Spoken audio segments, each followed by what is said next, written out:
Que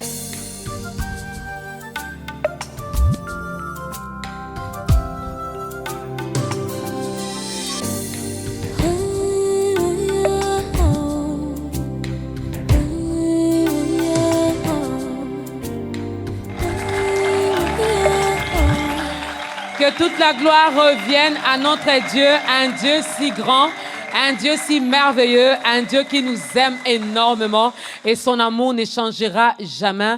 Il nous a fait la promesse de ne jamais nous abandonner, peu importe le moment que nous passons, peu importe ce que nous vivons, peu importe ce que le monde nous présente comme réalité. Une chose est sûre et certaine, que notre Dieu est fidèle dans ce qu'il fait et dans ce qu'il dit. Shalom dans vos maisons, shalom à vous, peuple de Dieu, shalom surtout à toutes les personnes qui nous regardent pour la toute première fois. Prenez bien rendez-vous avec ce programme d'État Grandeur. Nous sommes là non pas pour parler de nous, mais pour parler de la part de Dieu.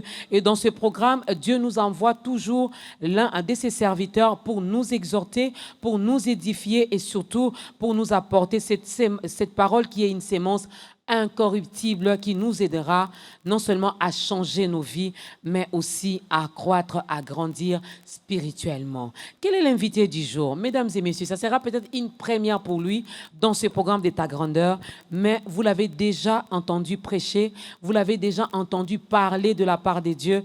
Alors, nous vous disons, installez-vous, prenez également vos Bibles, mettez-les à côté de vous, car nous aurons également à lire la parole de Dieu. Shalom à ceux qui nous suivent directement sur la 87.8 MHz, sur notre page YouTube, où je vous demanderai d'ailleurs de vous abonner encore massivement. Et il y en a également qui nous regardent sur notre page Facebook. Nous vous disons que la grâce de Dieu vous localise. Ensemble, moi, je le connais, je l'ai entendu parler, mais je vous laisse découvrir qui est l'invité d'État Grandeur aujourd'hui.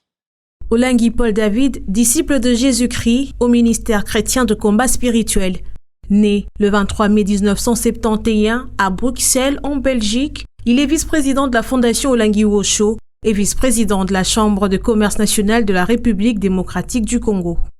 De retour sur ce plateau, mesdames et messieurs, n'est-ce pas? Il y en a qui ont dit « Ah, mais on les connaît, ah, ils prêchent bien ». Mais c'est par lui que l'Éternel va passer encore aujourd'hui pour nourrir nos âmes. Alors, sans plus tarder, mesdames et messieurs, frères et sœurs, recevons ensemble l'homme de Dieu, le frère Paul David Olangui du ministère chrétien du combat spirituel. Et c'est par lui que l'Éternel va nous parler aujourd'hui. N'est-ce pas que c'est une grande bénédiction pour nous, pour nos familles et pourquoi pas pour notre nation. Shalom, homme de Dieu, bienvenue dans ta grandeur. Shalom, shalom, shalom, que le Seigneur vous bénisse. Amen. Merci de me recevoir sur votre plateau. Amen. Mais tout va bien, vous êtes à l'aise? Très bien, par la grâce de Dieu, tout va bien. De toutes les façons, je ne pose jamais de questions difficiles. Hein. Okay. Nous sommes là pour aider les peuples de Dieu à comprendre également le message que l'Éternel nous envoie aujourd'hui. Alors, il y en a peut-être qui vous connaissent, qui connaissent votre histoire d'amour avec le Seigneur Jésus-Christ, mais nombreux aussi ne connaissent peut-être pas.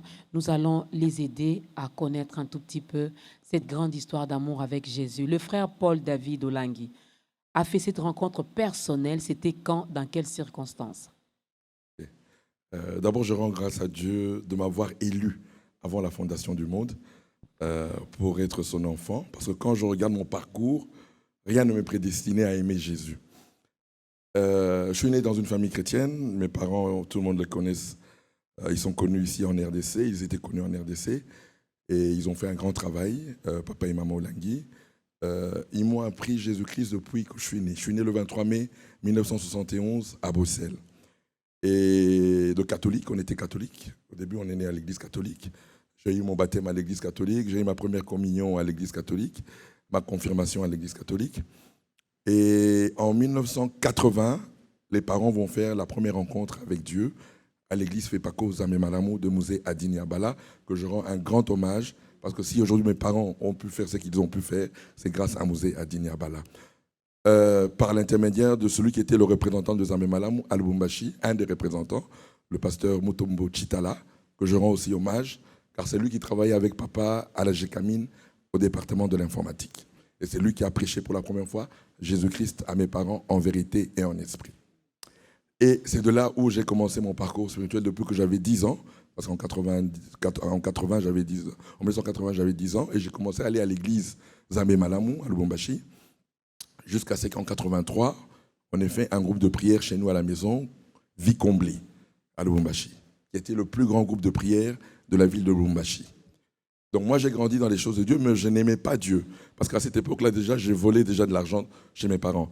Donc c'est pour vous dire que déjà à l'âge de 11 ans, je me rappelle, à l'âge de 11 ans, il y a un homme qui revenait de Londres qui vendait des produits pharmaceutiques et je dormais avec lui dans la chambre et il amenait tellement beaucoup d'argent que j'ai commencé à voler dans ma chambre, dans la chambre où je dormais.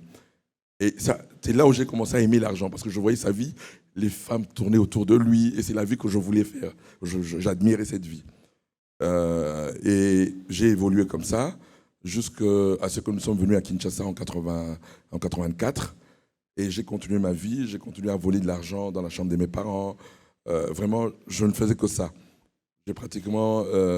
mes parents ont vraiment eu beaucoup de mal. Il y a des fois, papa laissait de l'argent à maman pour la bouffe. Et moi, je venais, j'entrais et je prenais cet argent.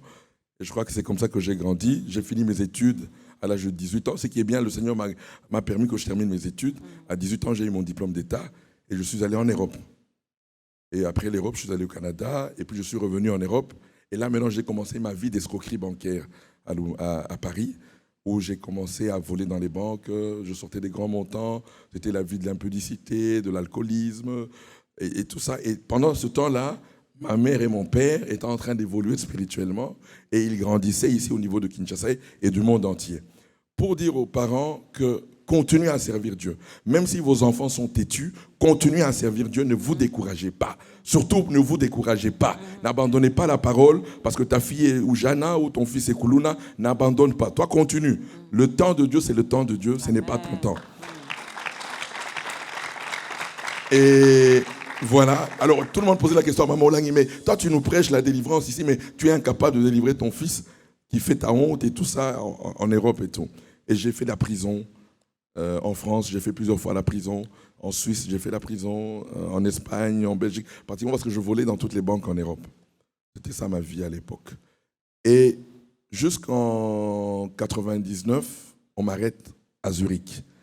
Je venais de faire un coup dans une banque et on m'a arrêté. J'avais jamais pris l'argent, je partais même. C'est en cours de route qu'on m'arrête. Voilà pourquoi je dis, quand Dieu a décidé de te rappeler, tu peux tout faire. Dieu, quand c'est son heure, c'est son heure. Et en 99, effectivement, c'était mon heure. On m'a récupéré, on m'a arrêté. J'ai passé 2 ans en prison à Zurich. Et pendant que j'étais à Zurich en prison, un jour, il y a l'aumônier de la prison qui vient me voir en prison. Et quand il vient me voir en prison, on me dit, est-ce que vous voulez voir un pasteur qui veut... J'ai dit oui, je vais aller le voir quand même. Et on a commencé à discuter avec lui. Et je me suis rendu compte que au lieu que lui me prêche, c'est moi qui lui prêchais. Alors là, j'aimerais dire aux parents, tout ce que vous enseignez à vos enfants, un jour, ils se souviendront de ce que vous leur enseignez. Moi, je me suis souvenu de ce que papa et maman Olangi m'ont enseigné. C'est en prison que je me suis souvenu. J'ai commencé à prêcher le pasteur. Et le pasteur m'a dit, ta place n'est pas en Europe. Rentre au Congo. Dieu va faire des grandes choses avec ta vie. Et c'est ainsi que j'ai accepté de revenir au Congo. On m'a refoulé de la Suisse. Pour le Congo, c'était en 2001. Je suis arrivé en novembre 2001 à Kinshasa. Et avant ça, l'ambassade de Suisse avait appelé mes parents pour demander est-ce que vous allez recevoir votre enfant qui vient comme un voleur. Voilà pourquoi je rends grâce à Dieu. Les parents, il faut aimer vos enfants. Même quand ils sont dans la débauche, il faut les aimer. Même quand ils sont dans les ténèbres, il faut les aimer. L'amour, c'est la plus grande puissance que Dieu nous ait donnée. Et papa et maman ont dit oui, nous allons le recevoir. Je suis revenu en tant que voleur. Moi qui devais revenir avec un diplôme, je ne suis pas revenu avec un diplôme, mais je suis revenu comme étant un voleur. Et papa et maman Olangi m'ont reçu avec amour. Et je me rappelle, c'est un des anciens qui est venu me prendre à l'aéroport ce jour-là. Et quand j'arrive, on me loge en plus bien, moi un voleur. Oh, mes chers, écoutez-moi très bien. L'amour, c'est la plus grande puissance qui va transformer les gens. La RDC a besoin d'amour, pas de haine. C'est l'amour qui est la plus grande puissance de notre royaume. Et je crois que ça m'a beaucoup touché. Et quand je suis arrivé ici, moi je suis parti, on était dans un groupe de prière. Vous imaginez un peu, c'est dans notre salon qu'on priait.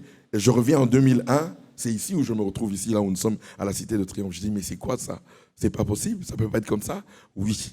Entre-temps, les parents avaient fait un chemin Mais en 98, quand ils sont venus à Paris, la responsable que j'honore toujours, Maman Danielle Mokengo, parce que c'est elle qui m'a beaucoup soutenu en France, bien que j'étais dans l'escroquerie, dans le vol et tout. Elle ne m'a jamais abandonné. Elle est venue me voir même en prison. Elle m'a dit, tes parents sont ici, il faut que tu viennes. Et c'était le jubilé de papa. Tu dois venir à son anniversaire.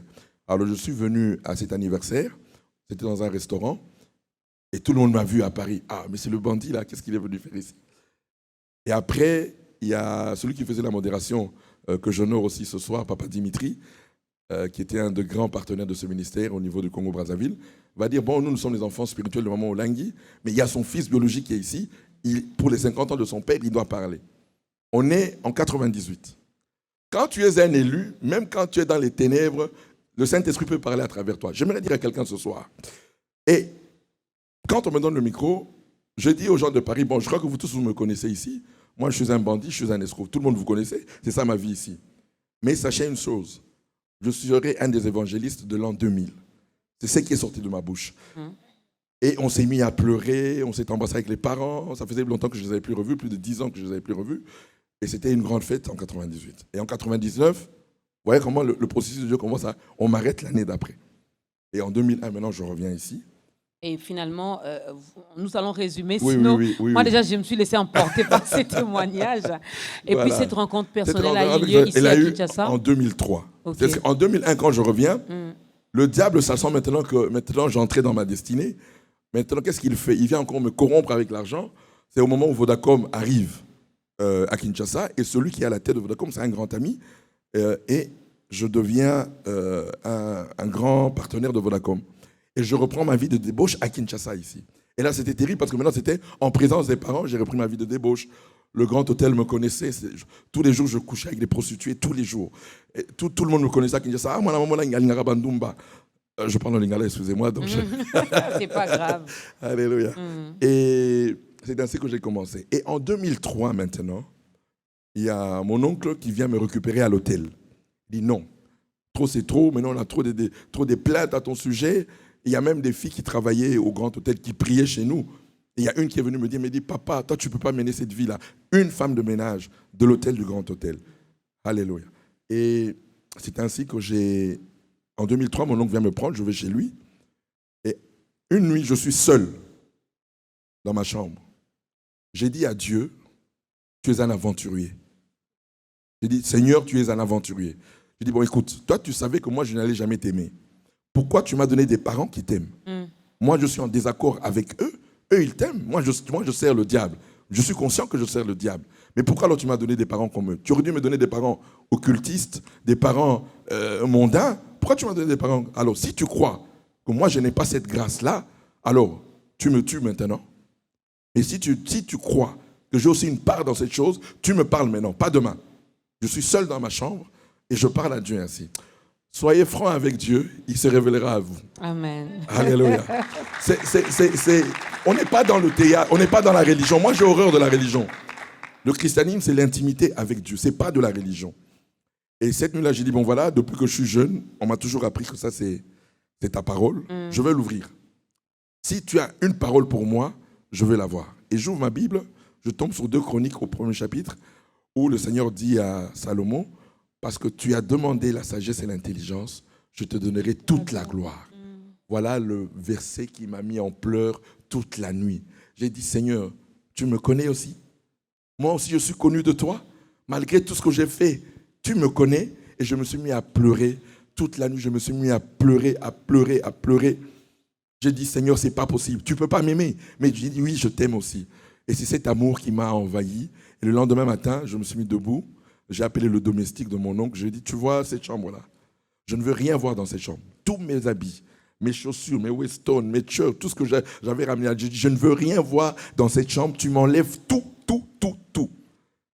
Et il dit, papa, tu es devenu fou, quoi. J'ai dit, non. Oui, la folie. Quand on rencontre Jésus, on devient fou. Et tout est parti de là jusqu'à aujourd'hui. Jusqu'à aujourd'hui. Et je veux pas, le parcours, vous savez, le parcours du croyant est jalonné de hauts et des bas. Parce qu'il y a des fois, le diable vient nous récupérer. C'est vrai, le diable récupère souvent les enfants de Dieu.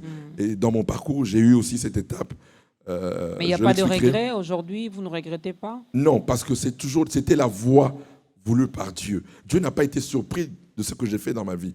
C'est comme ça qu'il a voulu que je rencontre sa faveur, que je rencontre son amour. Si je n'avais pas désobéi, si je n'étais pas devenu escroc, si je n'étais pas devenu voleur, je n'allais jamais rencontrer l'amour de Dieu. Aujourd'hui, je peux prêcher l'amour de Dieu. Je peux prêcher le pardon de Dieu parce que j'ai expérimenté cela. Ce ne sont pas des théories que je donne.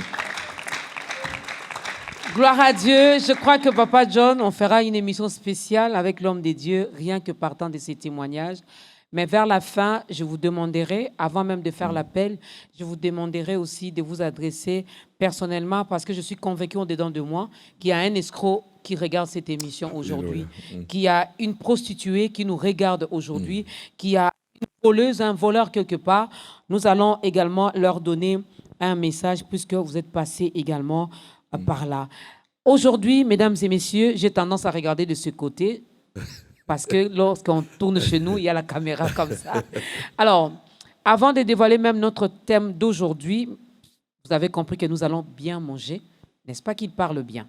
Ah, mais on écoute d'abord la toute première chanson et puis après, je vous dirai si aujourd'hui nous parlerons de quoi dans ce programme.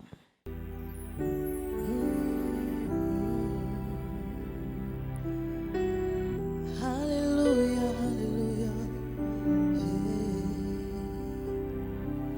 Ta présence sature l'atmosphère autour de moi.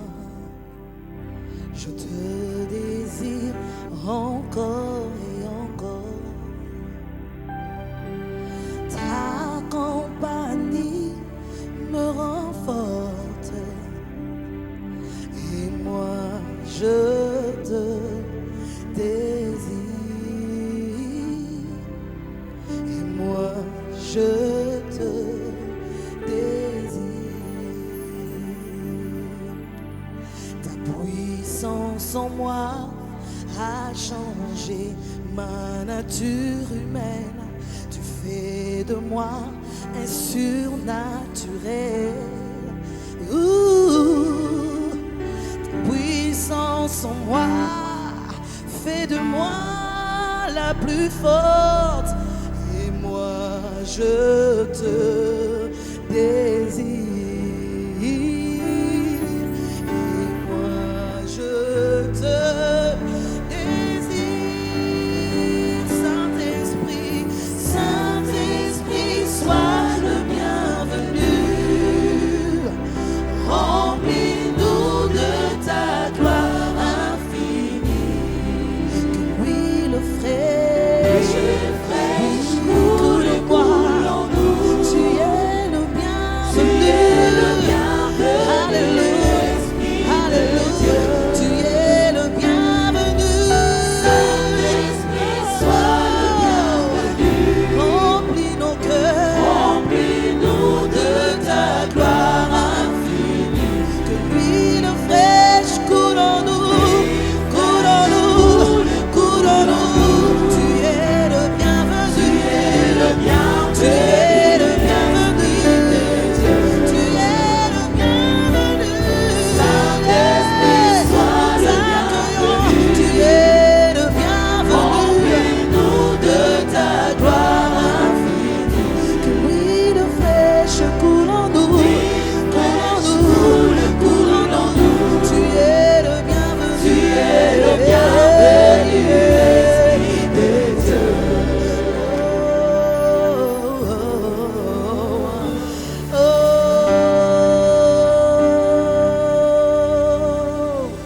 Mimanga esi kolingi kolo unakokisa mokano nayo mokano nayo tela lobi nanga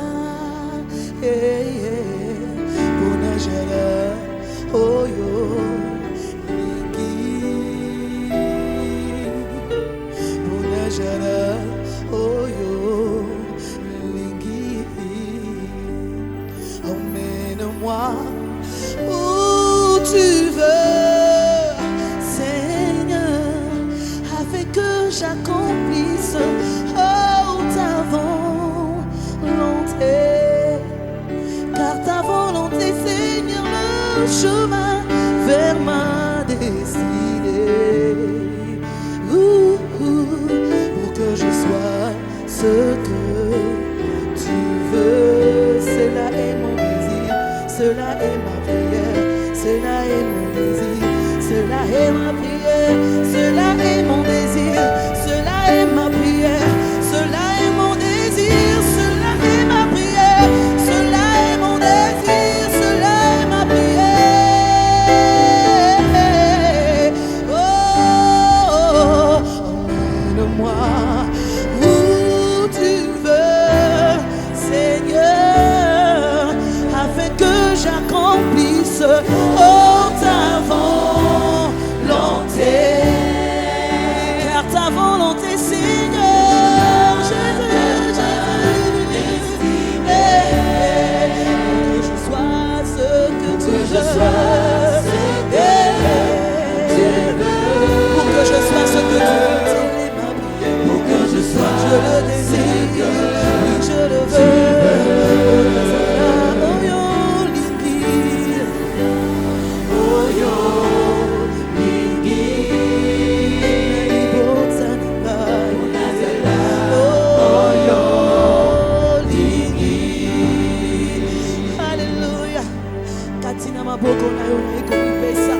Pour faire seulement ta volonté, pour que j'accomplisse seulement ce que toi tu veux pour ma vie, pour ma destinée, Seigneur.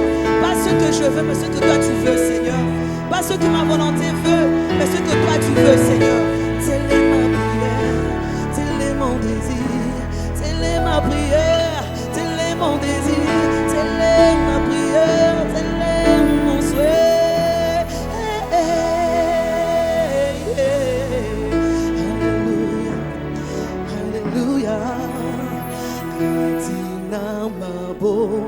Kona yokolo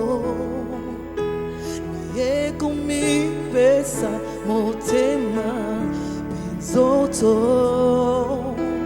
tambolisa ngai na nzelana yo putena longa etumba makasi.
I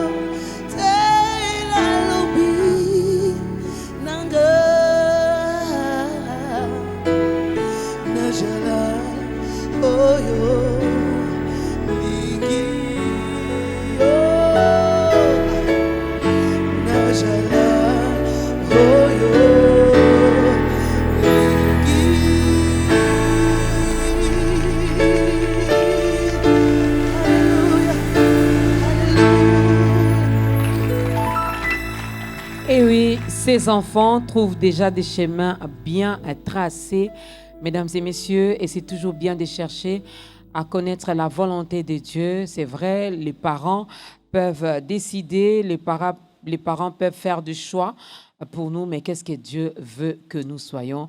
Alors apprenons à dire à Dieu, mais voici, je m'abandonne entre tes mains. Fais de moi ce que tu veux. Je rappelle que nous sommes avec l'homme de Dieu, le frère Paul-David Olangui, du ministère chrétien du combat spirituel. Alors, nous allons aujourd'hui parler de la destinée prophétique de la République démocratique du Congo. Frère Paul-David, qu'est-ce que vous avez entendu? Qu'avez-vous vu finalement? Qu'est-ce que vous avez constaté pour arriver à ces thèmes? D'abord, je vous remercie pour cette question. Il est temps, d'abord, je veux d'un principe que le prophète Émile Kamimbaï, qui est dans la gloire depuis 2008, nous a laissé, a dit, quand la prêtrise d'une nation à la révélation de la destinée de sa nation, elle bénit sa nation. Donc le problème de la RDC, ce n'est pas le président de la République. Le problème de la RDC, ce n'est pas les hommes d'affaires. Ce n'est pas tout, non, ce n'est pas ça le problème de la RDC. Le problème de la RDC, c'est l'Église. Tant que l'Église n'a pas la révélation, ou elle ne comprend pas quel est le rôle qu'elle doit jouer, elle ne bénit pas la nation. Tout le blocage de la nation de la RDC, allez chercher le problème où c'est dans l'Église. Ce n'est pas chez les politiques, ce n'est pas dans l'armée, ce n'est pas dans les économistes, chez les économistes ou chez les hommes. Non. Le problème, il est dans l'Église. Et le monde nous enseigne qu'à chaque fois qu'une prêtrise est entrée dans sa destinée, elle a béni la nation.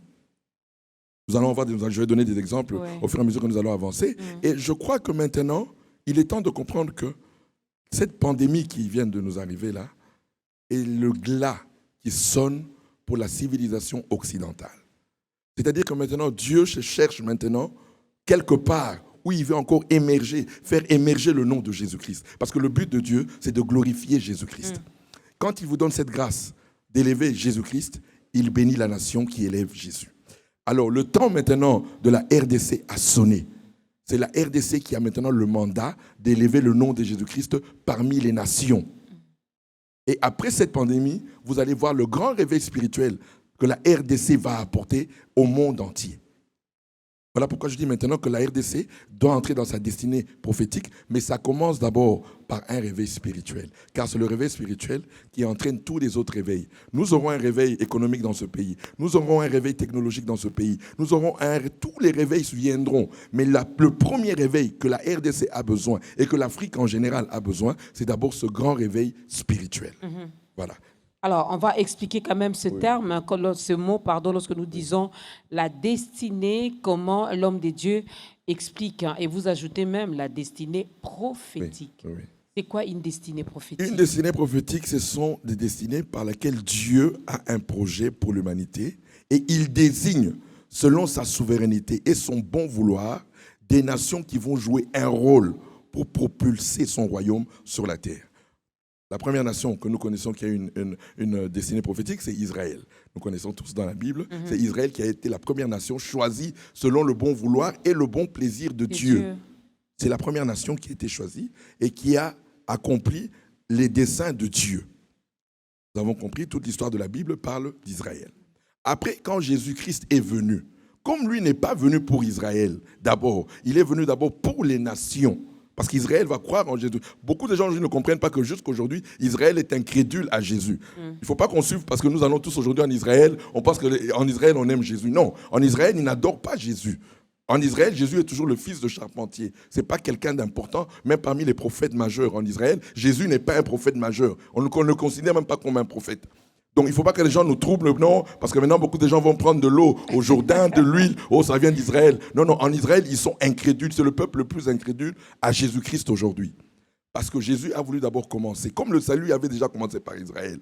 Si Jésus venait, qu'il commençait encore par Israël, mais il serait injuste. Jésus est allé d'abord dans les nations qui n'avaient jamais connu le salut. Voilà pourquoi Israël, c'est Dieu qui a frappé Israël d'incrédulité. Ce n'est pas le diable. C'est Dieu lui-même qui a frappé Israël d'incrédulité pour permettre à nous les nations de le connaître. Alors, après Israël, quand Jésus est venu, nous avons vu le parcours des apôtres. Le premier continent qui a reçu cette grâce, c'était d'abord les pays limitrophes d'Israël, c'était les Arabes. Parce qu'il faut les gens oublient, les Arabes étaient d'abord des chrétiens avant de devenir des musulmans. L'islam est venu 700 ans après Jésus-Christ. Donc, quand on parle de l'église de Damas, l'église d'Alexandrie, toutes ces églises-là, ce sont les Arabes qui étaient là. C'était les chrétiens qui étaient là avant. Même aujourd'hui, en Arabie Saoudite, là, la famille royale d'Arabie Saoudite, leurs ancêtres étaient des chrétiens. Donc, c'est pour dire que le christianisme est venu bien avant l'islam. Et même le Coran le reconnaît. Parce qu'il ne faut pas qu'on oublie. Si quand je dis que les Juifs ne reconnaissent pas Jésus-Christ, mais dans le Coran, eux reconnaissent Jésus. Ils parlent même de Marie, ils parlent de Jésus dans le Coran. Donc, les musulmans ne sont pas nos ennemis. Et j'aimerais dire aux gens, ne tombons pas dans ce piège-là. L'islam n'est pas notre ennemi. Au contraire, l'islam sera un des grands alliés du christianisme. Alors, je continue. Quand maintenant Dieu finit avec les pays limitrophes, il va en Turquie. La Turquie d'aujourd'hui, c'est ce que quand vous lisez dans la parole de Dieu, Colosse, c'est en Turquie aujourd'hui. Philippe, c'est aujourd'hui. Galate, tout ça, ce sont les contrées de la Turquie d'aujourd'hui. Quand Dieu termine là-bas, le plus grand projet de Dieu avec une nation païenne commence avec Rome. C'est grâce à Rome qu'il y a la fin de la persécution des chrétiens avec l'empereur Constantin qui va plus tard donner naissance à l'Église catholique. J'aime beaucoup l'Église catholique parce que c'est grâce à l'Église catholique que nous connaissons Jésus-Christ. Je crois qu'on peut applaudir pour l'Église catholique. Parce que même moi, j'ai un témoignage personnel. Le premier sacrificateur de ma famille est un abbé catholique. C'est lui qui a formé Maman Olangui. C'est lui qui a récupéré Maman Olangui. C'est lui qui a formé Maman Olangui au couvent. Et si Maman Olangui a réussi dans la mission, c'est parce qu'elle a rencontré l'Église catholique. Voilà pourquoi vous voyez que le ministère chrétien du combat spirituel est allé dans le monde entier avec succès. C'est parce qu'elle a appris ça à l'Église catholique. Donc, l'Église catholique a été une bénédiction pour l'humanité. Pendant 12 siècles, c'est eux qui ont gardé le nom de Jésus. Pendant 12 siècles. Vous croyez que Dieu était incompétent? Si les gens-là, Dieu n'avait pas un intérêt, comment Dieu pouvait laisser le nom de Jésus à une église pendant 12 siècles? Dieu savait pourquoi, il nous dira. Lorsque je serai avec toi, maman, dans la gloire, on va demander à Jésus pourquoi tu avais gardé le nom de Jésus 12 siècles à l'église catholique. Il nous dira pourquoi. Il avait ses raisons. Bon, alors, quand Rome, qui a eu le premier mandat parmi les nations, à propager le nom de Jésus, donc Rome a eu un destin prophétique pour la propagation du nom de Jésus-Christ. Et c'est Rome qui a entraîné. Quand Rome a affaibli, c'est le Portugal et l'Espagne qui a véhiculé le nom de Jésus. Si nous, aujourd'hui, nous avons connu Jésus-Christ au Congo, c'est grâce au Portugal. Diego Cao, qui est venu ici à l'embouchure du fleuve Congo en 1492, c'est lui qui a découvert l'embouchure du fleuve Congo. Et c'est par là que le christianisme est entré au Congo par le Bas-Congo. Donc c'est pour dire qu'il y a des nations qui ont été choisies pour être un propos de la pensée de Dieu. L'Église catholique, on peut dire l'Église catholique par l'Italie, donc Rome, Portugal et Espagne, ont eu la pensée de Dieu de véhiculer le nom de Jésus à travers le monde. Ils ont fait la mission, ils ont fait l'évangélisation. Si aujourd'hui le nom de Jésus a été connu dans le monde, c'est grâce à Rome, au Portugal et à l'Espagne. Et vous allez voir que quand vous faites le propos de Dieu, Dieu bénit les nations. Lorsque le Portugal et l'Espagne étaient le premier pays évangélique, ils étaient les premières puissances du monde. Et Dieu leur a donné l'intelligence d'inventer des bateaux maritimes qui a permis de faire l'évangélisation à travers le monde. Quand aussi maintenant le Portugal et l'Espagne ont chuté, Dieu s'est réfugié où? En Allemagne, en 1517, où il y a eu la plus grande réforme. Aujourd'hui, si moi et toi nous avons la Bible, c'est grâce à l'Allemagne. Mais si l'Allemagne domine le monde, pourquoi vous allez vous plaindre? Pourquoi en vouloir à Angela Merkel? Pourquoi en vouloir à l'Allemagne? Si elle domine, si tout ce qui est beau vient de l'Allemagne. Mais si nous avons la Bible aujourd'hui, mais c'est grâce à l'Allemagne. Car il y a un monsieur qui a voulu... Alors je suis en train de vous dire les destins. Dieu n'a pas voulu commencer par l'Afrique. Parce que l'Afrique, c'est le Benjamin de la gloire de Dieu, de la manifestation de la gloire de Dieu. Mais pourtant, au 1er siècle, on était présents. L'énuque éthiopien était à Jérusalem. Ouais, il s'est converti. Mais pourquoi il n'a pas évangélisé? Parce que ce n'était pas encore le temps de l'Afrique. Il fallait attendre au XVIe siècle que le temps de l'Afrique a commencé, quand les premiers missionnaires sont revenus au XVIe siècle, et c'est par le Congo que la mission est venue. Voilà pourquoi je dis que c'est le Congo qui va donner la lumière de l'Afrique. Parce que tout est venu par le Congo. Même la civilisation occidentale, si elle est venue en Afrique, c'est parce qu'on avait découvert le Congo. C'est le Congo qui était à la base de la conférence de Berlin de 1885. Donc la lumière de la civilisation occidentale a pénétré les profondeurs de l'Afrique grâce à qui? Mais c'est grâce à la RDC. Quand je dis maintenant que la lumière de l'Afrique passera par la RDC, ça passera par la RDC. Cette lumière passera par la RDC. J'ai entendu quelqu'un dire Amen, Amen. Donc nous comprenons que ce n'était pas encore le temps de Dieu. Maintenant, c'est le temps. Le temps de Dieu. Pourquoi? Parce que l'Occident a rejeté Jésus. Dieu, quand il t'élève et que tu le rejettes, il viendra prendre plus petit que toi pour l'élever plus que toi. Voilà pourquoi l'Amérique a été élevée plus que l'Europe. Tu savais qui était en Amérique? Qu'est-ce qu'on avait envoyé en Amérique? C'était la racaille de toute l'Europe qu'on envoyait aux États-Unis. Mais la racaille est partie avec qui? Avec Jésus-Christ. L'Europe a rejeté Jésus-Christ, mais la racaille est partie avec Jésus-Christ. Et qu'est-ce que Jésus-Christ a fait de l'Amérique? La superpuissance du monde. Et aujourd'hui, et l'Amérique et l'Europe ont rejeté Jésus. Dieu dit, ok, vous m'avez rejeté. On recommence, rebolote. Maintenant, je vais en Afrique. Comme c'est l'Afrique, la Benjamin de ma gloire, c'est ici où Dieu va manifester sa gloire comme il n'a jamais manifesté depuis que le monde existe. Il va manifester sa gloire, mais pour que cette gloire se manifeste également, il y a peut-être des critères. C'est vrai, nous sommes choisis. C'est vrai qu'il porte maintenant son regard vers nous. Oui. C'est vrai que nous allons apporter la lumière à travers le monde, mais nous devons également avoir une attitude. Nous devons également avoir peut-être à remplir certains critères. Non, il n'y a pas de critères à remplir. Ça, c'est l'homme toujours qui veut remplir. Nous suivons ce que Dieu a dit. Je répète, je répète ce que j'ai dit. Dieu élève une nation quand sa prêtrise comprend sa destinée. Je reviens. Je dis, le Portugal et l'Espagne sont entrés dans leur destinée parce que l'Église avait compris qu'il fallait faire la mission et l'évangélisation. Quand l'Allemagne prend la destinée prophétique du monde, ils comprennent aussi, l'Église comprend son message. Martin Luther comprend le message que Dieu lui donne. C'est quel est le message? La justification par la foi. C'est par Martin Luther qu'on a su que le salut ne se mérite pas. Voilà pourquoi tous ceux qui racontent que non, il faut payer. Parce qu'aujourd'hui, maman, c'est dommage pour les églises de réveil.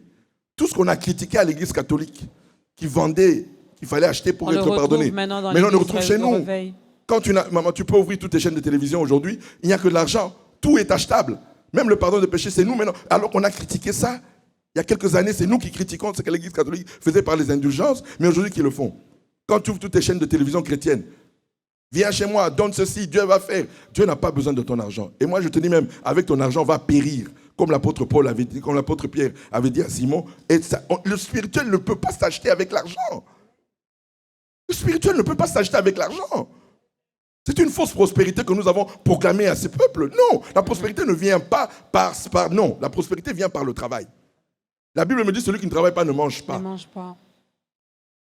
Alors, aujourd'hui, maintenant, on pense que c'est la prière. La prière ne rend pas prospère. Dieu bénit le travail de nos mains. Voilà pourquoi moi, dans mon programme de 6h à 8h, quand je finis de prêcher, je dis, papa, kende koluka musala. Va chercher le travail. Dieu t'a déjà exaucé dans la prière. Maintenant, va chercher le travail. C'est le travail qui va te bénir. C'est le travail qui va te rendre prospère. Parce que tu es enfant de Dieu. L'homme de Dieu, le frère Paul David, vous avez parlé de l'Église. En Allemagne, en Espagne, l'Église avait compris. Oui. Au Portugal, l'Église avait compris. Mais qu'est-ce qui fait que l'Église congolaise jusqu'à aujourd'hui ne comprend toujours pas? Oui, parce que c'est maintenant le temps de comprendre son message. Maintenant, je continue. L'Angleterre aussi a compris son message. C'est l'Angleterre qui a ramené le message de la sanctification avec John Wesley, son frère Charles et George Whitefield qui a donné. Et puis quand on ramène une vérité, on ramène toujours un mouvement derrière. Ok. Donc, Luther a ramené l'église luthérienne et presbytérienne et toutes les églises, les grandes églises protestantes. Et quand maintenant nous allons en Angleterre où John Wesley ramène maintenant le message de la sanctification. Parce que l'église avait perdu. On est justifié par la foi, on a ceci, mais les gens avaient oublié qu'il fallait marcher dans la sanctification. Et Dieu va susciter John Wesley qui va ramener le message de la sanctification. Et c'est le message de la sanctification qui a béni l'Angleterre. Pendant qu'il ramenait ce message, l'Angleterre a connu quoi? La révolution industrielle.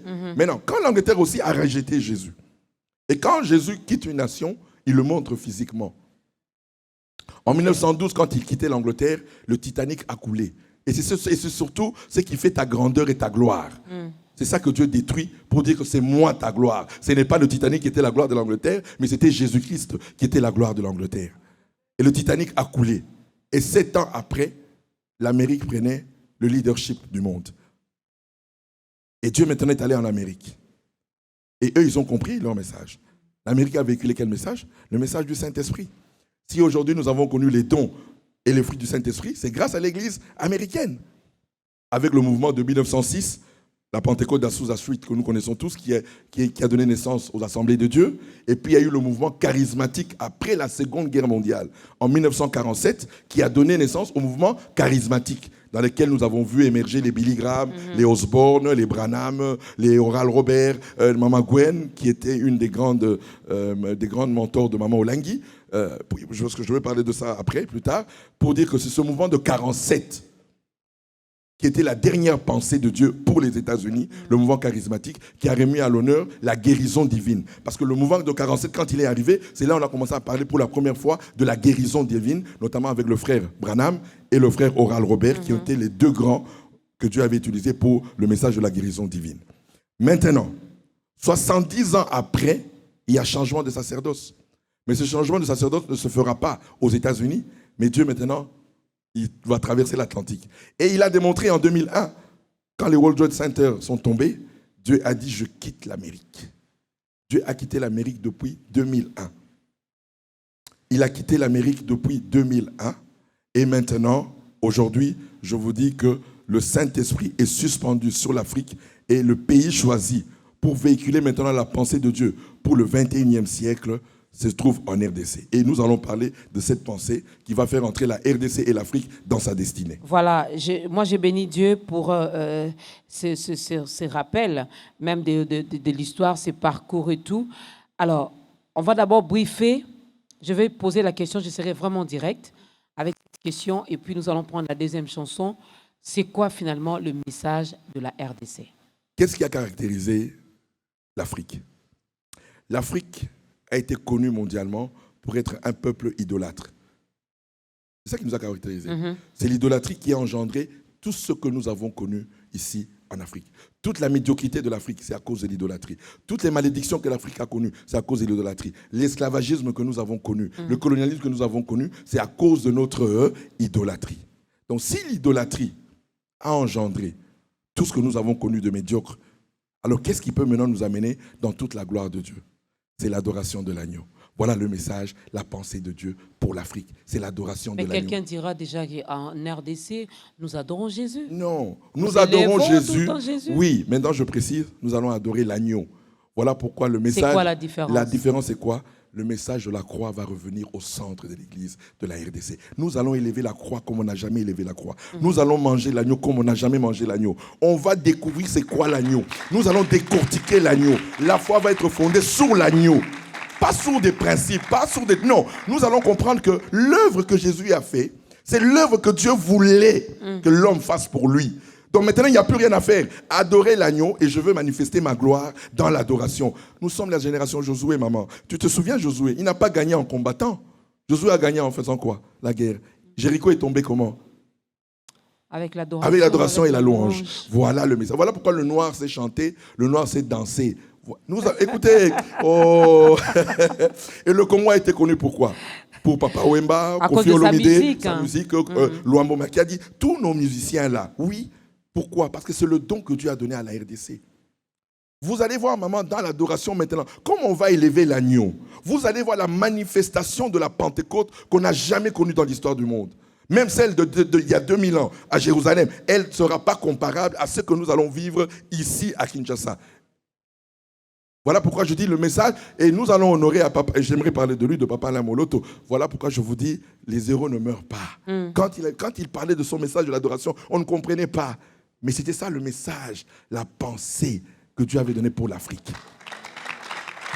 Le message de Dieu pour l'Afrique d'une manière générale et pour la RDC d'une manière particulière, mesdames et messieurs, c'est que nous devons adorer. Adorer qui? L'agneau. Moi, j'ai parlé de Jésus, l'homme de Dieu a dit non, non, non, non, non. L'œuvre de la croix doit vraiment être au centre de tout en République démocratique du Congo. Peut-être qu'on je vais donner même une prophétie par rapport à ça. Vous vous rappelez, quand notre Seigneur allait à Golgotha, qui est venu l'aider pour prendre la croix?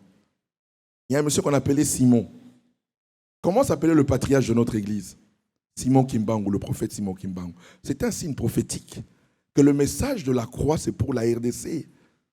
Le message du sang de l'agneau, c'est pour la RDC.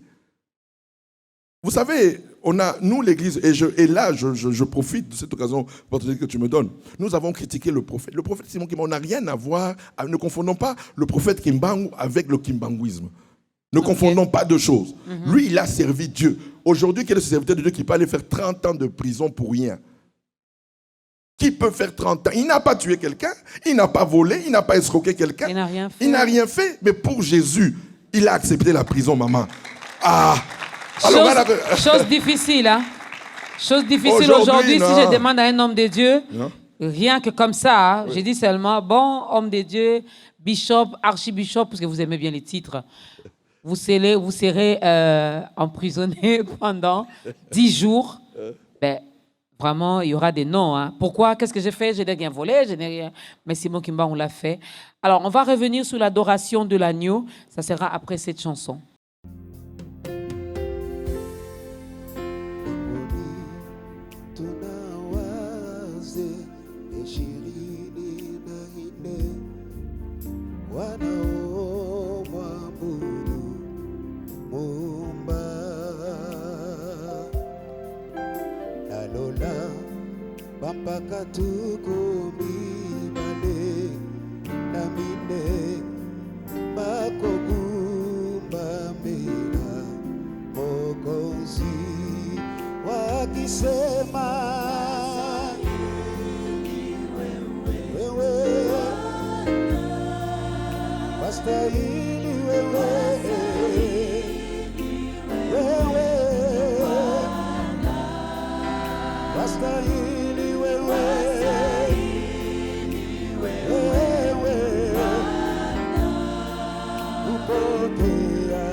umeheshimiwa wewe ni Mungu Baba, unastahili kuabudiwa wewe ni Mungu Baba. Yesu kakayo, kakayo Yesu, kakayo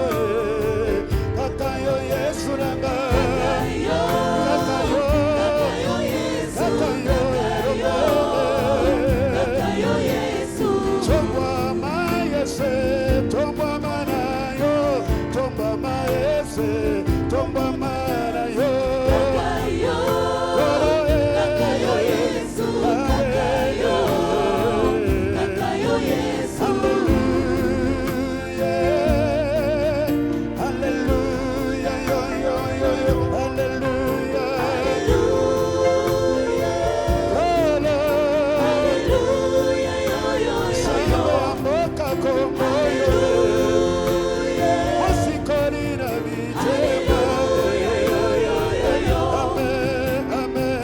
Hallelujah, Hosanna. Echere mon pays, Hallelujah, Hosanna. echere mon pays, Hallelujah, Hosanna. echere mon pays. Hallelujah, Hosanna. Sambe amboka komoyo, Hallelujah, Hosanna. sambe amboka komoyo, Hallelujah, Hosanna. sambe amboka nanga, muponi amboka komoyo,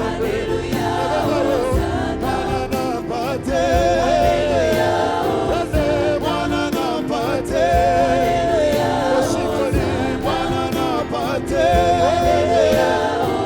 o mwana na pate, ayobora masumo mwana na pate, osikoli mwana na pate, okambeli mwana na pate, kakayo mwana na pate, wende mwana na pate, okambeli mwana na pate, kakayo mwana na pate, wende mwana na pate, oh nanyo imole, Jésus nanyo imole, c'est toi nanyo imole, Jésus nanyo imole, c'est toi nanyo imole, Jésus nanyo imole, incomparable nanyo imole, les dieux des Africains, les dieux des Africains, les dieux des Africains, Jésus, les dieux des Africains, les Zambé amboka nanga, Achomoli Zambé amboka nanga, Akumameli Zambé amboka nanga, Kakayo Zambé amboka Kongo, Okamboli Zambé amboka Kongo, Shoro Zambé amboka nanga, Kakayo Zambé amboka Kongo, Kakayo Zambé amboka nanga, Elombe Zambé amboka nanga, oh le Dieu de mon pays, le Dieu de mon pays, le Dieu de mon pays, le Dieu de mon pays.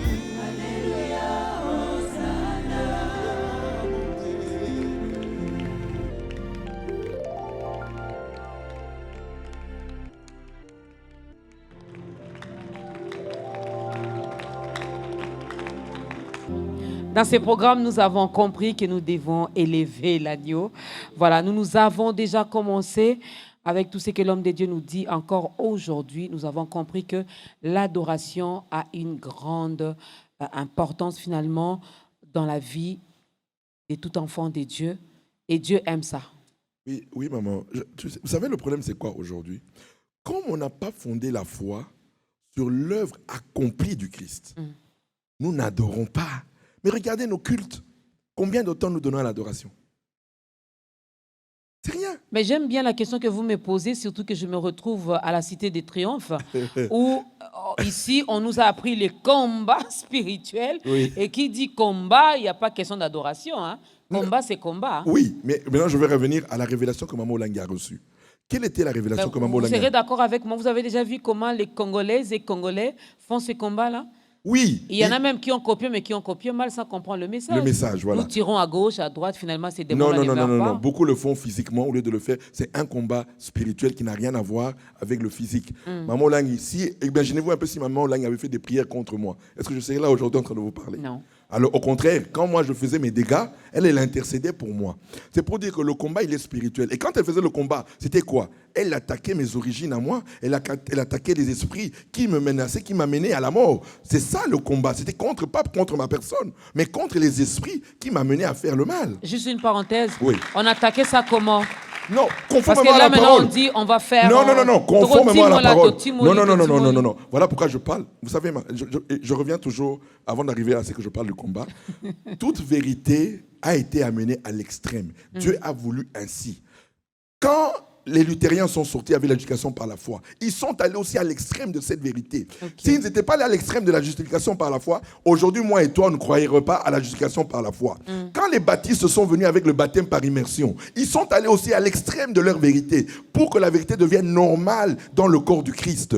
Quand les méthodistes sont venus avec la sanctification, ils sont allés aussi à l'extrême de la sanctification. Quand nous, les pentecôtistes charismatiques, nous sommes venus avec le parler en langue. Si dans ton église, on ne parle pas en langue, Dieu ne te connaît pas. Oui, mais Martin Luther n'a jamais parlé en langue, mais Dieu le connaît. Il a parlé de la part de Dieu. Donc nous sommes allés à l'extrême.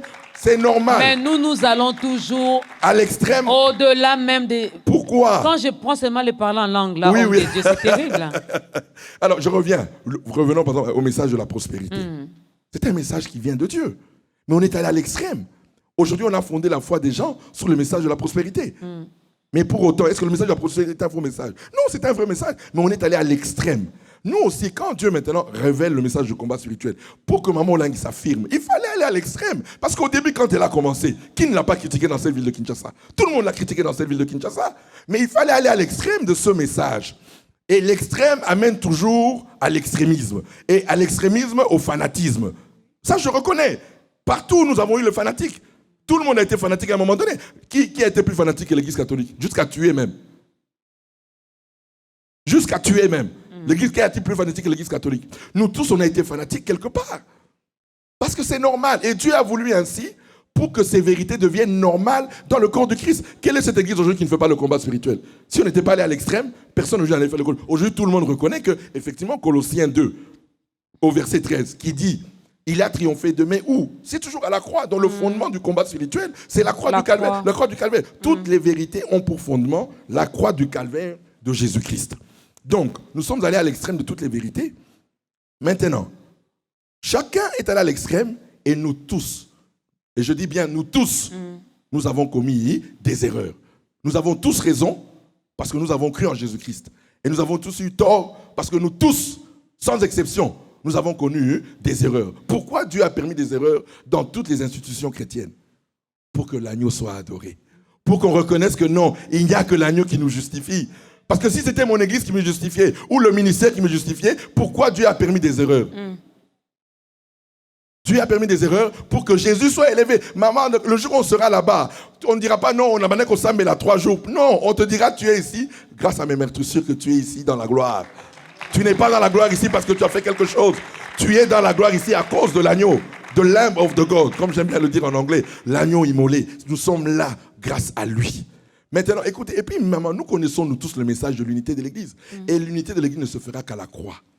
En dehors de la croix, il n'y aura pas de l'unité. Voilà pourquoi cette adoration de l'agneau va amener l'unité de l'Église. Dans cette adoration de l'agneau, les catholiques viendront. Dans cette adoration de l'agneau, les protestants viendront. Dans cette adoration de l'agneau, tout le monde viendra autour de l'agneau. Maman, même si tu ne parles pas avec ton frère, quand il y a un cadavre qui est là, vous tous, vous allez vous retrouver autour du cadavre. Voilà pourquoi toutes les églises, tous les enfants de Dieu du monde entier, nous nous retrouvons autour de la croix du calvaire de l'agneau, où Jésus-Christ est mort pour nous. J'aimerais dire aujourd'hui à tout chrétien, le pardon que tu as de Dieu, ce n'est pas parce que tu demandes pardon à Dieu. Si Dieu te pardonne, c'est parce que Jésus a accepté de mourir. C'est la mort de Jésus qui te donne le pardon. Ce n'est pas, oh, j'ai récité tous mes péchés. Non, ce n'est pas ça, oh. Ce n'est pas ça. Le problème, c'est la mort. Voilà pourquoi moi, j'élève la mort de Jésus. Et quand j'élève la mort de Jésus, la résurrection de Jésus se manifeste dans ma vie. Je me permets de poser cette question, homme de Dieu. Vous aimez la mort de Jésus, vous élevez cette mort-là, mais on nous dira qu'il n'est plus mort. Il est ressuscité. Oui, lui. Il a été enseveli, il est ressuscité. Oui. Et il est assis à la droite du Père. Oui, maman. Pourquoi mettre beaucoup plus l'accent sur la mort? Parce que c'est le sujet d'adoration. Au ciel, on n'adore pas Jésus parce qu'il est ressuscité. Vous voulez qu'on lise ça? On va le lire dans Apocalypse chapitre 5. On va le lire. Vous pouvez le lire également chez vous à la maison. On n'adore pas parce qu'il est ressuscité. La résurrection n'est pas le sujet d'adoration. Parce que ça, c'est à Jésus. Nous, les rachetés, nous l'adorons. Parce que si nous pouvons partager sa vie ressuscitée, c'est parce qu'il est mort d'abord pour nous. Jésus ne méritait pas de mourir. La mort, là, c'est pour moi et toi. La mort de Jésus, ce n'est pas le témoignage de Jésus. La mort de Jésus, c'est ton témoignage, c'est mon témoignage. Voilà pourquoi moi, je l'adore pour ce témoignage qu'il m'a donné l'agrément devant le Père. Ce n'est pas la résurrection de Jésus qui m'a donné l'agrément devant le Père. Vous vous souviendrez, le voile s'est déchiré à la résurrection, maman? Le voile s'est déchiré dans le temple. Le voile s'est déchiré quand? Il s'est déchiré quand Jésus-Christ est mort. Pour dire maintenant, le lieu très saint où seul Aaron entrait avec sa famille. Maintenant, vous tous là, par le sang de l'agneau, nous pouvons entrer dans le sanctuaire céleste. Sans intermédiaire, sans protocole, sans ton pasteur, sans ton prophète.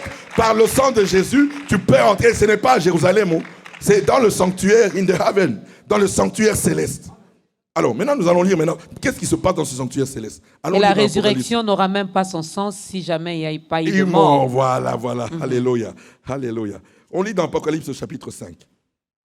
Écoutez le sujet d'adoration. Et puis, ce qui me fait mal, c'est quoi, maman? Ces gens-là qui adorent pour ça, eux ne sont pas concernés par ça.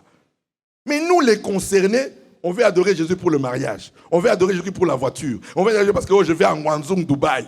Mais pour l'agneau, tu ne veux pas l'adorer. Écoutez maintenant les gens.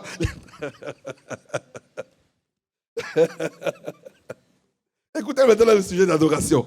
Écoutez le sujet d'adoration. Nous sommes dans Apocalypse au chapitre 5, à partir du verset 8. Quand il eut pris le livre, les 4 êtres vivants et les 24 anciens se prosternèrent devant l'agneau. Pas devant le lion, mais devant l'agneau. Chacun tenait une harpe et des coupes d'or remplies de parfums, qui sont les prières des saints. Et il chantait un cantique nouveau. Maman, tu veux connaître le cantique nouveau? On va chanter le cantique nouveau. Écoutez le cantique nouveau dans le heaven, dans le ciel. En disant, tu es digne de prendre le livre et d'en ouvrir les sceaux, car tu as été offert en sacrifice et tu as racheté pour Dieu par ton sang des hommes de toutes les tribus. Oh, Cheferi de Bampende, ils étaient là aussi. Oh, Cheferi de Basakata, ils étaient là aussi. Oh, Cheferi, oh, ceci, cela. Non, le sang justifie les Bampende, le sang justifie les Basakata. Les sang, même si on vous dit chez vous, c'était la sorcellerie plus, mais le sang de l'agneau vous justifie. Alléluia. De toute tribu, de toute langue, de tout peuple, la RDC, et de toute nation, la RDC y compris.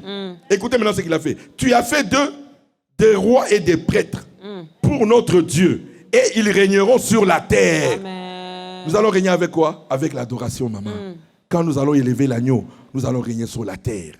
Maman, le monde entier viendra en RDC. Nous allons régner avec l'adoration.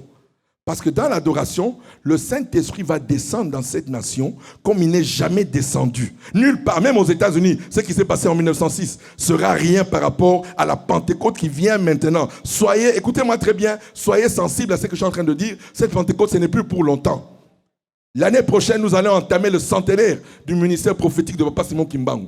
Donc soyez connectés. Il doit se passer quelque chose de nouveau dans ce pays ici-là. Et ça coïncide aussi avec le 30e anniversaire du ministère chrétien du combat spirituel. Alléluia. Donc, je vous dis tout simplement que soyez connectés. Alors, je reviens ici. Pourquoi nous parlons de l'adoration? Quand Maman Olangi a eu sa révélation, le Seigneur lui a dit, tu sortiras mon peuple des ténèbres pour les amener à m'adorer. Donc, tout ce peuple que vous voyez au ministère chrétien du combat spirituel, Maman Olangi les a sortis du monde. Maintenant, nous les Josué qui nous sont venus, comme les Aksa, moi-même ici, mon frère aîné Alain Gabriel, tout le monde ici, nous sommes venus faire quoi? Maintenant, faire entrer ce peuple dans notre destinée finale. L'adoration de l'agneau. Nous sommes sortis avec le combat, nous sommes sortis avec la repentance. Maintenant, nous allons entrer dans la destinée finale qui est l'adoration. L'adoration. L'adoration de qui? Ben, l'adoration de l'agneau. De l'agneau. Alors, si je comprends bien, on nous fait signe vraiment que c'est... Aïe, aïe, aïe. Terrible, hein? Peut-être qu'on aura un deuxième numéro. Oui. Si Dieu nous fait grâce, on va quand même vous laisser également avec cette soif-là, n'est-ce pas? Alors, si je comprends bien, moi je peux déduire là, maintenant, que l'homme de Dieu, le frère Paul-David Olangui, nous demande à l'Église corps du Christ d'adorer. Oui. L'adoration aujourd'hui, l'adoration demain, rien que l'adoration. Pourquoi? Parce que je demande à mes amis, vous connaissez le réveil que nous avons amené dans ce pays en 80. C'était avec le message de la croix. Mais le problème, dans le désert, on n'a pas présenté la croix aux enfants. Dans les déserts de notre pays, c'était normal. Il fallait l'évangile du ventre. C'était normal, maman. Avec la crise de 91, avec toutes les crises que nous avons connues, c'était normal. Mais c'est pas fini cette crise-là. Non, mais maintenant, c'est maintenant que Dieu maintenant veut que dans cette crise-là, qu'on l'adore maintenant. Okay. Et c'est là maintenant il va démontrer qu'il est Dieu. Alors maintenant, je demande à tous mes frères, enseignez l'agneau. Que la foi se repose sur ça. Vous savez, maman, en 80, on avait l'assurance du salut. Mais 20 ans après les églises de réveil, on n'a plus l'assurance du salut. Vous demandez à nos enfants ici, là, si Jésus vient aujourd'hui, les 3 quarts ne savent même pas s'ils vont aller au ciel. Parce que nous sommes entrés dans l'évangile des mérites. Tu dois donner à Dieu pour que Dieu fasse. Tu dois faire pour que Dieu fasse. Moi, je suis contre ça. Ça n'a jamais été l'évangile de Jésus. Jésus est venu, il a donné gratuitement sa vie. C'est pour qu'on croie. Et nous vivons quand nous croyons. Il faut croire. Beaucoup nous prions aujourd'hui. On fait des pratiques. On est revenu dans la loi. C'est l'église de Galate. Je veux même que nous méditons sur l'église de Galate. On est revenu dans l'église de Galate. Où aujourd'hui, ce sont des mérites. Mais moi, aujourd'hui, écoutez-moi, maman. Moi, aujourd'hui, ma vie spirituelle, elle est énorme.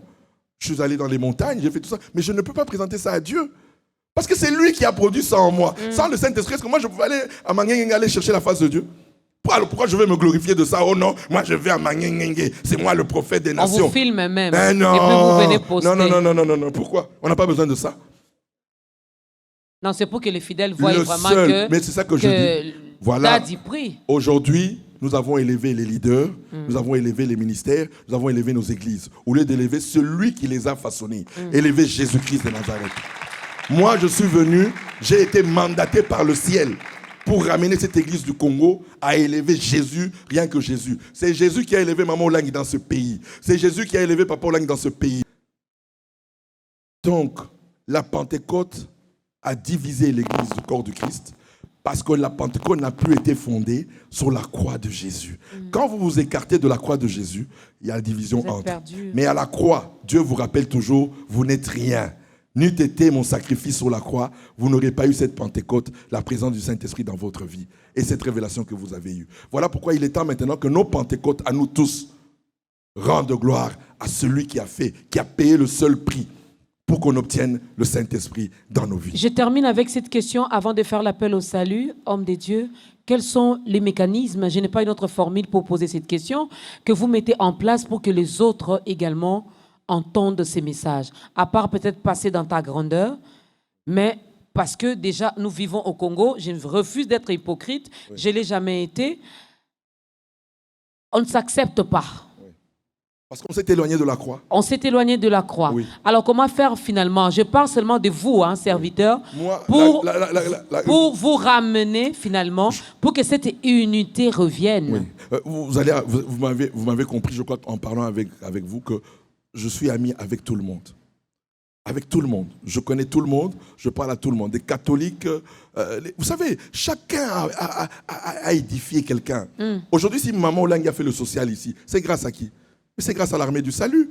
Si le général William Bott n'avait pas reçu la révélation du social dans l'église, le social est revenu dans l'église par qui? Par le général William Bott. Donc, chacun a ramené une vérité. Donc, chacun est important dans le corps du Christ. Chacun est important dans le corps du Christ.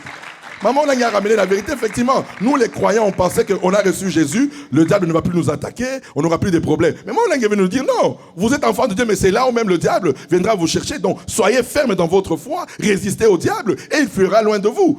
Alors, donc, c'est-à-dire que tout le monde a eu sa particularité, mais le comble, chacun a fait de sa particularité la vérité absolue de Dieu. Mais la vérité absolue de Dieu, c'est Jésus-Christ. Répondez-moi en quelques secondes. Alléluia.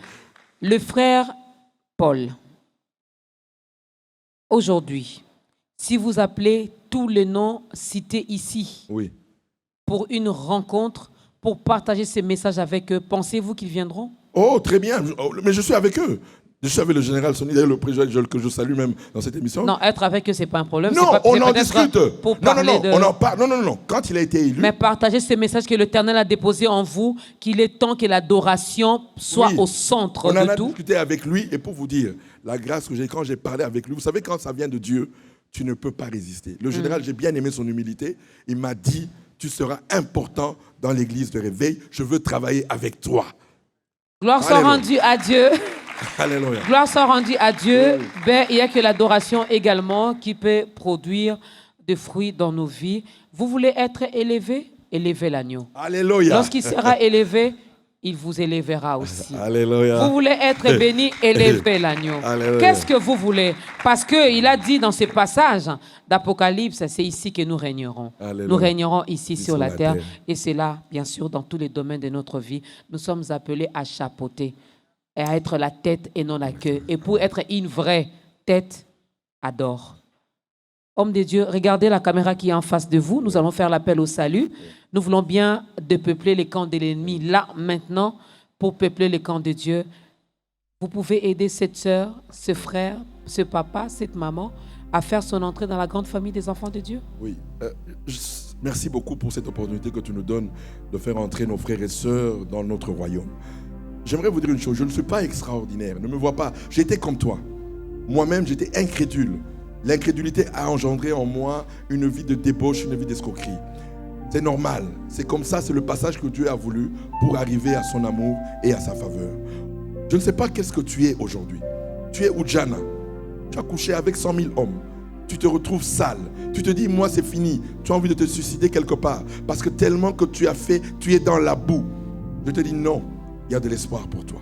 Il y a quelqu'un un jour, il a dit à son père, pour ma fille qui est en RDC, à la Tchango, pour ma fille qui est en RDC, quelque part dans la ville de Kinshasa ou quelque part dans une province, Père, laisse-moi partir sur la terre.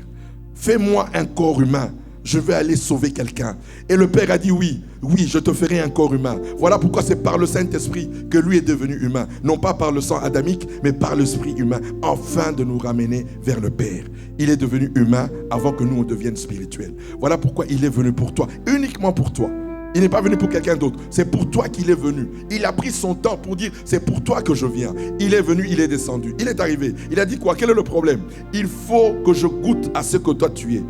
La plus grande prostituée, ce n'est pas toi qui es à la Tchango, mais la plus grande prostituée, c'est Jésus-Christ crucifié. C'était lui le plus grand escroc que la terre ait connu. C'était Jésus-Christ crucifié. Le plus grand sorcier. Oh, je suis sorcière, j'ai mangé la chair humaine. Oui, mais il y a quelqu'un qui a mangé plus de chair humaine que toi, parce que lui, il était la puissance de la sorcellerie lorsqu'il a été crucifié à la croix du Calvaire. C'est Jésus-Christ de Nazareth. Tout, il a porté sur lui. Et maintenant, il te dit, voilà, j'ai pris le jugement et la condamnation que tu méritais. Moi, j'ai porté ça pour que tu obtiennes le pardon de Dieu. Le pardon n'a pas été obtenu parce que tu es bon, mais le pardon a été obtenu parce que Jésus a été puni à ta place. Voilà pourquoi, parce que la punition est déjà un acquis.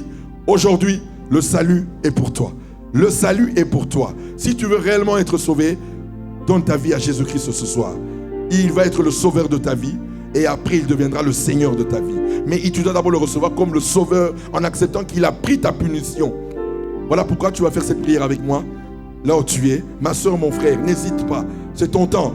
Je ne sais pas, là, peut-être tu vas aller, tout de suite là, tu vas aller coucher avec un homme. Mais l'Esprit de Dieu te dit non. Écoute la parole de Dieu. Reçois Jésus avec moi. Nous allons prier au nom de Jésus-Christ. Oui, Père Céleste, je te dis merci pour la vie de ma soeur et de mon frère.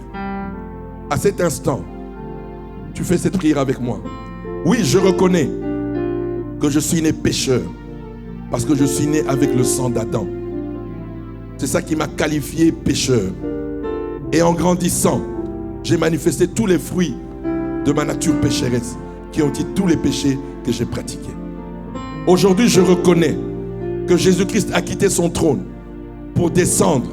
Et il a accepté le jour-là à la croix du Calvaire de devenir ma nature pécheresse, de devenir mes péchés et de subir le jugement et ma condamnation. Voilà pourquoi je crois aujourd'hui que le Père l'a ressuscité d'entre les morts, que le Père l'a élevé, que le Père l'a glorifié et que le Père l'a fait asseoir à sa droite. Voilà pourquoi aujourd'hui, je le reconnais qu'il est le sauveur de ma vie. Je crois qu'il est le sauveur de ma vie. J'accepte qu'il est le sauveur de ma vie. Je le reçois comme le sauveur de ma vie. Et je déclare qu'à partir d'aujourd'hui, il est le maître absolu de ma vie. Il est le Seigneur de ma vie. Ma vie maintenant lui appartient. Voilà pourquoi maintenant, mon âme, mon corps, mon esprit, je lui confie à lui seul. Et maintenant, j'accepte celui qui l'a mandaté pour exécuter mon testament, le Saint-Esprit. Oui, cher Saint-Esprit, viens maintenant prendre possession de mon âme, de mon corps et de mon esprit, afin que je marche à nouveauté de vie pour la gloire de Jésus. Dans le nom de Jésus-Christ, que j'ai ainsi prié. Et je rends gloire à Jésus pour son amour, pour sa faveur. Et cela au nom de Jésus-Christ. Amen. Amen. À partir de ce soir, tu es ma soeur et mon frère. Tu l'étais déjà, mais maintenant tu l'es effectivement ma soeur et mon frère. Sois la bienvenue, le bienvenu dans ta grande famille, la famille de Jésus-Christ. Amen. Est-ce qu'on peut encore bien acclamer pour ces gens ici? C'est une façon pour nous de vous accueillir parce que ici chez nous, c'est l'amour, c'est l'unité, c'est la joie, c'est la paix. Hein, c'est le fruit de l'esprit qui règne beaucoup plus dans cette grande famille. Alors il y a toujours de la place pour tout le monde. Comme l'homme de Dieu a dit, si Christ était venu et qu'il avait accepté de mourir à la croix, c'était pour toi. Pour toi qui nous regardes en ce moment. Ben, si tu n'as pas une église d'attache, il y a un autre numéro qui est affiché au bas de l'écran. On pourra toutefois vous orienter. Il ne suffit pas seulement de dire oui, je le reçois dans ma vie comme Seigneur et Sauveur. Non, il faut demeurer dans sa présence. La foi vient de ce qu'on entend et ce qu'on entend vient de la parole de Dieu. Il faut aller là où la parole de Dieu est prêchée. Il faut écouter cette parole. Il faut consommer cette parole pour que cette parole t'aide finalement à grandir. N'est-ce pas? Et aux parents, apprenez à aimer vos enfants. Ils n'ont jamais cherché à venir sur la terre. Vous les avez cherchés. Maintenant qu'ils sont là, qu'ils soient brigands, bandits, assassins, je ne sais pas quoi. Continuez à intercéder pour vos enfants. Surtout, continuez à les aimer. Si maman Olangi et papa Olangi n'avaient pas intercédé, ben finalement, on allait rater tout ça. Hein? On allait vraiment rater tout ce qu'on a entendu aujourd'hui. Heureusement pour eux, ils avaient compris et ils ont intercédé pour leur fils qui aujourd'hui est compté parmi les disciples de notre Seigneur Jésus-Christ. Alors, homme de Dieu, on arrive vraiment à la fin. Qu'est-ce qu'on peut retenir en 2-3 mots? 2-3 mots. Que tout celui qui croyait que Dieu n'aimait pas le noir, j'aimerais lui dire aujourd'hui, le noir a été réellement aimé de Dieu. Et je peux vous dire, vous savez, hein, Dieu, il y a des fois, il le montre par des signes, mais on n'est pas sensible aux signes. Pourquoi c'est la race noire qui a eu pratiquement la même histoire qu'Israël? Je termine par ça. Waouh! Je dirais, là, c'est quoi, une interrogation? Oui, que chacun aille méditer. Pourquoi la race noire a eu la même histoire qu'Israël? Parce que la même gloire qu'Israël a eue, c'est la même gloire que l'Afrique aura. Méditez là-dessus. Méditez là-dessus. N'est-ce pas que nous avons bien mangé aujourd'hui? Quelqu'un dira, ah, c'est déjà la fin. Ben, c'est la télé. C'est la télé. Après peut-être ce moment compliqué que nous traversons ici sur la terre, peut-être que l'homme de Dieu organisera une grande conférence pour partager tout ceci avec nous et on aura l'occasion de lui poser également nos questions. Mais aujourd'hui, j'étais votre bouche autorisée pour lui poser des questions et j'espère que cela nous a énormément bénis. Comment faire pour contacter le frère Paul David Olangi? Je suis sur Facebook, Olangi Paul David, YouTube, ma chaîne de télévision Olangi Paul David TV, canal CVV aussi, on est sur Facebook et YouTube. Et mon numéro WhatsApp, le 085 18 44 164. Voilà. Le numéro est donné, Dieu voulant, Dieu aidant. Peut-être on aura une autre émission parce qu'il y a tellement de questions. C'est vrai, il faut adorer l'agneau comment le faire, où le faire, qui doit le faire. Il y a tellement de questions. Pourquoi pas dire Jésus? Pourquoi dire seulement l'agneau? Il y a, n'est-ce pas, beaucoup de questions, mais on vous laisse comme ça. Il a passé ses coordonnées. Vous pouvez également lui écrire ou l'appeler directement. Il répondra également à vos préoccupations. Pourquoi pas, si vous avez besoin également que l'homme de Dieu vous soutienne dans ses prières. Un grand merci à la sœur Aksa Olangui qui a chanté. Merci également à notre frère Ézéchiel. Quelqu'un m'a dit le frère Ézéchiel Leblanc. Frère Ézéchiel Leblanc. Voilà, le frère Ézéchiel Leblanc a déjà chanté et nous allons clôturer avec le frère Joël Lenoir. Je me permets de les dire comme ça, n'est-ce pas? On va clôturer avec lui. Mais ça a été un grand plaisir, homme de Dieu, de vous recevoir dans ce programme. C'était une première, mais pas une dernière. Vous êtes d'accord avec moi? Oui, on en aura beaucoup. Et j'informe aussi le peuple que normalement, j'aurais dû faire le vernissage de mon livre ce mois-ci, mais avec le confinage et tout ça, confinement et tout ça, c'est pas possible. Mais bientôt, à la sortie de mon livre, je ferai une autre émission avec vous pour le livre, dont le titre est « Christ crucifié, la faveur absolue de la RDC ». Waouh! Il faut aimer sa patrie. Hein. Je comprends pourquoi il insiste sur la RDC, mais c'est un Congolais d'ici. Alors, la grande famille, le ministère chrétien du combat spirituel fait également les lives. Nous savons que les bâtiments, l'église comme bâtiment, les portes sont fermées. Comment vous êtes organisé Dieu pendant nous a fait temps? grâce. Les parents nous ont quand même laissé une chaîne de télévision dans laquelle nous faisons le live dans le studio. Et nous sommes sur Facebook et YouTube aussi, en direct aussi. Je crois que c'est un bon moment. Quand Dieu permet des choses, il ne faut pas voir le mal partout. Mais quelle est la grâce que nous avons eue? Mais les familles se retrouvent pour prier ensemble. C'est quelque chose d'extraordinaire. Chose qui n'existait plus. Qui n'existait plus. Donc, coronavirus a été une bénédiction pour l'Église. Parce que... Alléluia. Vous savez, moi j'aime bien voir, moi je vois toujours la gloire de Dieu dans le mal. Qui peut comprendre ces choses? La gloire de Dieu, on la voit toujours dans le mal. Voilà. Profitons bien de ce moment de confinement, car le confinement est même biblique aussi. Alors, prenez bien soin de vous, mesdames et messieurs. Merci à la chorale. Merci aux mamans, aux papas, aux frères et sœurs qui ont accompagné l'homme de Dieu. Merci pour l'accueil. Là, nous sommes à la Cité de Triomphe, mesdames et messieurs, où nous avons été bien reçus et nous avons bien mangé la parole de Dieu. Un grand merci à la grande équipe de ta grandeur. Je vois les caméramans, les preneurs de son, les réalisateurs, les photographes et les maquilleuses, toutes les personnes finalement qui contribuent pour que la parole, cette parole de Dieu, arrive également chez vous à la maison. Que Dieu vous bénisse abondamment. Nous allons nous lever. L'homme de Dieu va clôturer ce moment avec une courte prière et le frère Joël va nous aider à danser pour la gloire de Dieu. Je n'ai jamais vu le frère Paul David danser. Ça sera une occasion pour moi. Mais profitez-en aussi. Nous allons prier. Tendre Père, immuable Père, nous te disons merci parce que nous croyons que ta servante que tu t'es choisie dans cette génération pour que ton royaume prenne de l'ampleur dans cette nation et dans le monde entier a fait ce que tu lui avais demandé de faire. Et nous croyons, Père, qu'elle est une bénédiction pour cette nation. Car lorsqu'elle permet à tes enfants de venir parler de ta part, c'est que c'est elle qui est réellement celle qui nous ouvre les portes. Voilà pourquoi nous bénissons ce qu'elle fait. Nous bénissons toute son équipe. Nous bénissons la chaîne de télévision B1. Père, souviens-toi de son coordonnateur. Souviens-toi de tous ceux qui y travaillent. Laisse que ta main puissante continue à agir dans leur vie. Et je te dis merci pour tous ceux qui ont été avec nous dans tous les foyers. Que la présence du Saint-Esprit se multiplie davantage, croît davantage, afin que nous soyons créés, recréés à la stature parfaite du Christ, afin que nous soyons réellement ses adorateurs. Dans le nom de Jésus-Christ, que la paix, le bonheur, la joie, la bénédiction, la prospérité soient notre partage. Dans le nom de Jésus-Christ, nous avons ainsi prié. Amen. Amen.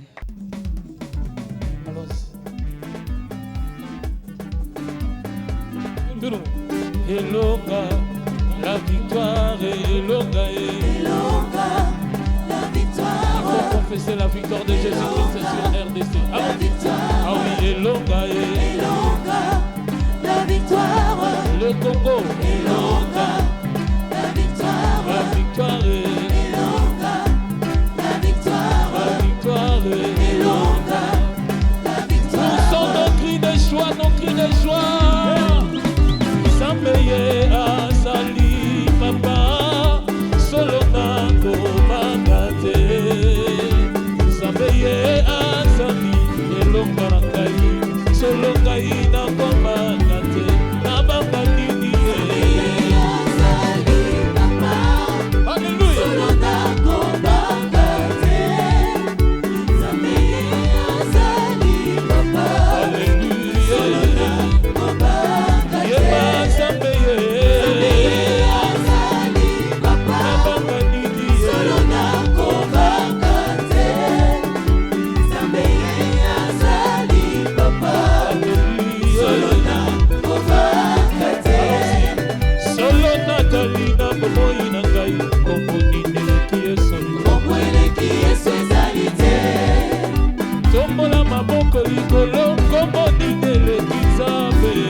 kombo nini